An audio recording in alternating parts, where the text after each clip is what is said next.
안녕하세요. 이재일입니다. 포토샵 강좌를 시작하도록 하겠습니다. 이번 강좌는 파노라마 사진을 만들 수 있는 오토 얼라인 레이어에 관련된 설명을 해드리도록 하겠습니다. 그런데 여러분, 제가 이번 강좌와 다음번 강좌인 총 60강좌를 포토샵의 기본적인 기능 설명의 강좌로 마무리를 할 예정입니다. 그래서 여러분들에게 지금까지 앞으로 좀 마무리하는 강좌까지 합치면 60강좌를 여러분들에게 이제 설명을 드리게 되는데요. 상단에 있는 그 메뉴에 관련된 설명과 그 다음에 옵션 바에 관련된 설명, 그 다음에 이 도구 상자에 있는 그 도구에 관련된 설명, 그리고 오른쪽에 있는 팔레트와 그 여러 가지 팔레트에 관련된 설명을 여러분들에게 해드렸습니다. 그리고 이 기본 강좌를 여러분 베이스로 하신 이후에 이미지와 리터칭에 관련된 응용 강좌를 시작할 예정입니다.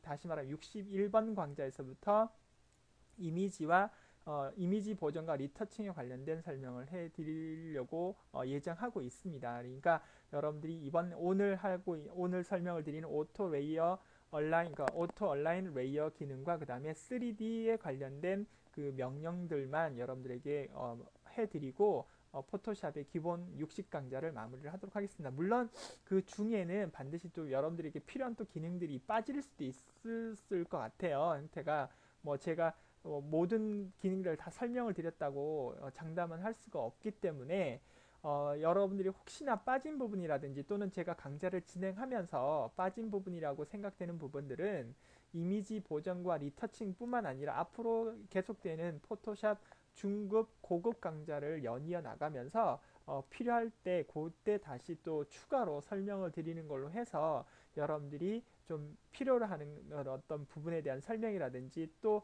제 개인적으로 좀 부족했던 부분에 대한 그런 기능적인 설명이나 메뉴 설명을 추가를 해드리는 걸로 마무리를 하도록 하겠습니다. 자, 그러면 오늘은 그 파노라마 사진으로 만들거나 또는 단체 사진을 찍을 때 연속 촬영 후에 원하는 부분만 편집할 수 있는 오토 얼라인 레이어 기능에 대한 설명을 드리도록 하겠습니다. 특히나 이 기능은 파노라마 사진의 경우에 그 오토 블렌딩 레이어와 같은 그 기능을 함께 사용을 하게 되면요. 촬영 시에 생긴 비네팅 효과라고 해서 그 사진을 찍다 보면 가장자리가 어두워지는 현상을 우리가 비네팅 효과라고 그러는데 이와 같이 그 사진의 미세한 부분적 차이를 여러분들이 그 쉽게 합성할 수 있는 기능들도 그 추가가 되어 있다고 보시면 되겠습니다. CS3부터요. 그래서 그 부분을 한번 설명을 드려보도록 하겠습니다. 자, 동영상 강좌와 함께 올려드린 파일을 오픈하셔서 이미지 1과 2번, 3번을 동시에 다 열어주시면 되겠습니다. 자, 이것은 제가 그 겨울에 올림픽 공원에 가서 이 파노라마 사진을 설명을 드리기 위해서 인위적으로 이렇게 그 한 프레임에 다 담을 수 있는 사진을 세 개의 그 프레임으로 이렇게 나눠서 여러분들에게 설명을 드리고자 이렇게 작업을 한 그런 이미지라고 생각을 해주시면 되겠습니다. 여러분들도 혹시나 삼각대를 이용하셔도 좋고 삼각대가 없으셔도 파노라마 사진 또는 뭐 서울 시내의 어떤 강변의 스카이라인이라든지 그쵸, 또는 뭐 뉴욕 같은 데를 가시게 되면 맨하탄의 스카이라인이라든지 이런 것들을 긴 사진의 어떤 파노라마 사진으로 담고 싶으시면 커트를 나눠서 한 6장에서 7장 또는 뭐 여러분들이 원하시는 만큼의 커트를 여러분들이 작업을 하시면 되겠습니다. 그래서 오늘 제가 설명드리는 방법으로 하시게 되면 쉽게 파노라마 사진을 좀 만들 수 있다 이렇게 보시면 되겠습니다. 자, 그러면 먼저 이미지 1에다가 여러분 이미지 2번에 그 작업의 이미지를 이렇게 가져오시면 되겠고요. 3번도 이렇게 가져오시면 되겠습니다. 그래서 이동 툴 눌러서 무브 툴 눌러서 이렇게 가져오도록 하겠습니다. 그리고 가져와서 대충 이렇게 맞춰주시고요. 3번 이미지 3.jpg 파일도 이렇게 가져와서 이렇게 맞춰주시면 되겠습니다. 그래서 여기가 1번, 여기가 2번, 여기가 3번이 이렇게 나와 있는 부분으로 여러분들이 좀 보시면 되겠습니다. 이렇게 약간 좀 변화를 시키기 위해서 제가 살짝 이렇게 좀 바꿔보도록 하겠습니다. 1번, 2번, 3번의 그림이 이렇게 이미지 1.jpg에 다 들어와 있는 것이다. 이렇게 보시면 되겠습니다. 자, 그렇게 되면 이 레이어를 보시게 되면요. 레이어의 백그라운드 1번, 2번 이렇게 들어와 있는 것을 여러분들이 확인하실 수가 있겠습니다. 그래서 백그라운드를 선택을 해주시고요. Shift를 누르신 상태에서 레이어 2번을 선택을 하게 되면 이렇게 레이어 3개가 전체로 선택이 되는 것을 확인하실 수가 있겠습니다. 자, 그 다음 여기서 파노라마 사진을 만들기 위해서는 명령을 불러와야 되는데요. 이 명령은 edit 명령에 하단에 보면 트랜스폼 바로 밑에 오토 얼라인 웨이어라는 명령이 있습니다. 이것을 여러분들이 선택을 하시면 되겠는데요. 이것을 하실 때 주의하실 점이 있습니다. 그래서 합성하고자 하는 이미지를 하나의 파일에 모두 불러온 다음에 레이어 팔레트에서 합성할 레이어를 선택한 후에 오토 얼라인 레이어 메뉴가 활성화되게 되어 있습니다. 그러니까 반드시 이것을 다 가져오셔서 작업을 하셔야 되겠고요. 그리고 하나의 파일에 불러온 여러 이미지의 순서는 합성에 전혀 영향을 주지 않기 때문에 정렬할 필요가 없다 이렇게 보시면 되겠습니다. 단 레이어가 겹치는 부분이 없어서 합성하기 충분히 하지 않을 경우에 합성이 이루어지지 않거나 원하지 않은 결과물이 나올 수 있다 이렇게 말씀을 드릴 수 있는데, 그건 뭐냐면 약간씩은 좀 중첩이 돼 있어야 된다고 보시면 되겠습니다. 그러니까 예를 들어서 설명을 좀 드리면, 레이어 1번의 그림은 이렇게 약간 1번의 그 이미지 1번에 있는 그림하고 약간 이렇게 중첩이 이렇게 돼 있어야 된다는 부분이 되겠고요.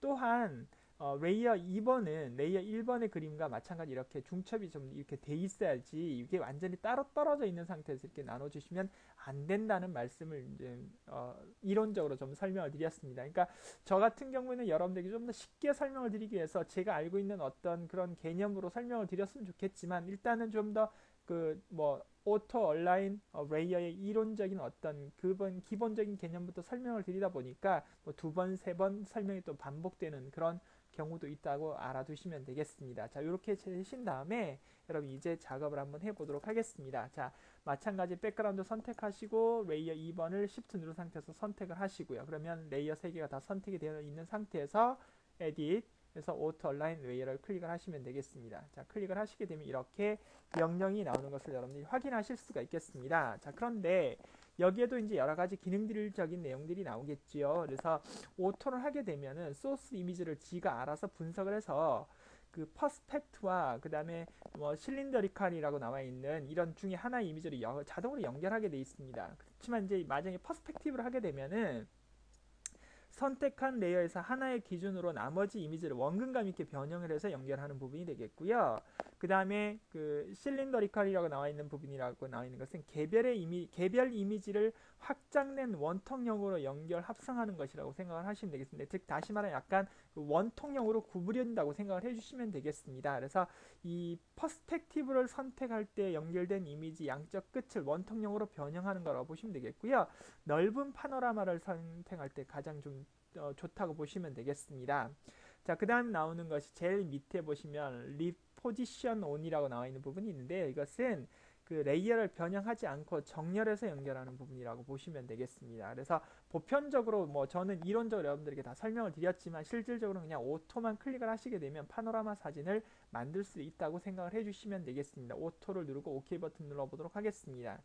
그럼 이렇게 컴퓨터가 알아서 이렇게 작업을 하는 부분을 보실 수 있겠습니다. 화면을 좀 줄여보도록 하겠습니다. 여러분 컨트롤 키 누른 상태에서 마이너스 키를 누르시면 되겠습니다. 근데 마이너스는 숫자 키보드에 있는 마이너스를 누르시는 것보다는 그냥 키보드 있죠? 그래서 거기에서 플러스 마이너스 키를 누르시면 되겠습니다. 그래서 숫자 0번 옆에 있는 마이너스 키어나 플러스 키를 누르게 되면 이렇게 파노라마 사진이 완성이 된 것을 여러분들이 또 확인하실 수가 있겠습니다. 자, 어떤가요? 세 개의 이미지가 자동적으로 이렇게 겹쳐져 있는 부분들이 다 알아서 이렇게 경계면으로 다 이렇게 일치가 된 것을 여러분들이 보실 수가 있겠죠. 자, 그런데 이렇게 파노라마 사진을 만들었지만 여러 장이 겹치다 보면 좀 부자연스러운 부분이 반드시 생기게 돼 있습니다. 그래서 이런 부분들을 좀 더 완화시키기 위해서 여러분 여기서 다시 한번 에딧에 하단에 있는 오토 블렌딩 레이어라는 걸 이용하시게 되면 자동으로 보정이 돼서 완벽한 한 장의 사진으로 만들 수 있는 그런 특징들이 되어 있습니다. 그리고 레이어 팔레트의 합성된 영역을 또 확인하실 수도 있습니다. 그래서 한번 눌러보도록 하겠습니다. 하게 되면 마찬가지 일을 이렇게 시작하면서 여러분 조금 전에 없었던 마스킹 기능이 이렇게 구현이 된 것을 보실 수가 있겠습니다. 그래서 여러분들이 그 레이어 팔레트를 보시면 각각의 합성된 영역이 마스크로 생성이 돼서 이렇게 나오는 것을 확인하실 수가 있겠죠. 자, 이제 이 기능들을 하나의 이미지로 만들기 위해서는 여러분 이번에는 레이어 팔레트에 있는 여기 확장 명령이 있으시죠? 여기에서 옵션 버튼을 누르셔서 하단에 보시면 좀 옮길까요? 화면에서 좀 안 나오는 부분이 있는데요. 자, 이것은 여기서 머지 레이어를 선택을 하셔서 하나의 이미지로 만들어 주시면 되겠습니다. 그래서 OK 버튼 눌러보도록 하겠습니다.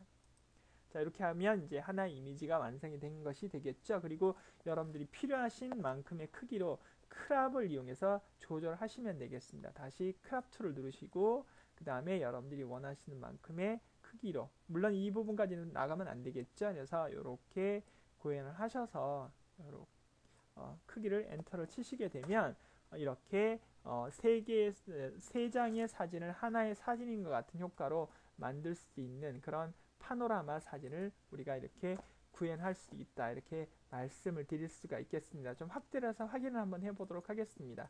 자, 확인을 한번 해보면 아마 그 어색한 부분이 없어지고 정말 한 번에 이렇게 긴 파노라마 사진기로 촬영한 것 같은 그런 효과를 아마 보실 수가 있지 않을까 생각이 됩니다. 여러분들도 직접 화면을 직접 확인을 좀 해보시고요. 해보시고 난 다음에 여러 가지 또 연습을 통해서 여러분들의 완벽한 기능으로, 여러분들이 좀 더 앞으로 활용하실 수 있는 기능으로 여러분들이 연습을 좀 해주시면 좋겠습니다. 자, 이번 강좌는 여러 개의 사진을 하나의 파노라마 사진으로 만드는 방법에 대한 설명을 드렸는데요. 거기에 오토 얼라인 레이어의 기능과 그 다음에 합성이 될 때 약간 좀 어색한 부분을 완화시킬 수 있는 오토 블렌딩 레이어에 관련된 설명을 드렸습니다. 그리고 난 이후에는 반드시 하나의 레이어로 만들어서 그 다음에 크랍을 이용하셔서, 크랍 툴을 이용해서 여러분들이 원하는 크기로 이렇게 잘라주시는 기능들을 수행을 해주시면 되겠습니다. 자, 이번 강좌는 여기서 마무리를 하도록 하겠습니다. 다음번 강좌에서는 3D와 관련된 설명을 구현을 한번 해보도록 하겠습니다. 수고하셨습니다.